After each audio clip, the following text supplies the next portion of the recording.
বিশ্বজয়ের প্রবল নেশা নিয়ে দর্জির পেশা ছেড়ে বেরিয়ে পড়ে ছোট্ট জার্মান বালক। হাঁটতে হাঁটতে ছোট্ট দর্জি হঠাৎ হারিয়ে যায় গহীন জঙ্গলে। সেখানে কৌশলে হত্যা করে মহাপ্রতাপশালী দুই দৈত্যকে।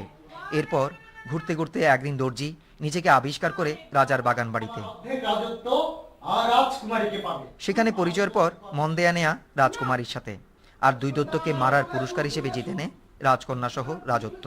ছোটদের উৎসব জগতে রচিত এই নাটকটির পুতুল তৈরি করা হয়েছে প্রকৃতিতে ফেলনা সব জিনিস থেকে। আমি জানি বাংলাদেশের শিশুরা অনেক সাহসী। ছোট্ট দর্জির গল্পটি দিয়ে তারা আরও অনুপ্রাণিত হবে।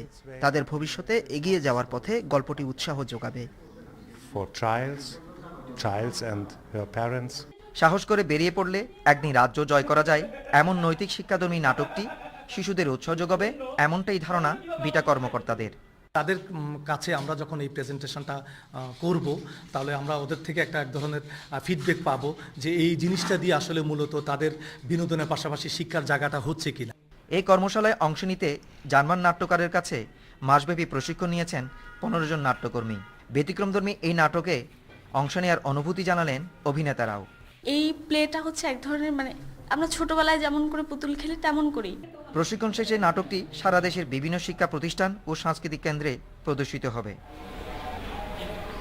Azizul Kadir, independent news, Chittagong.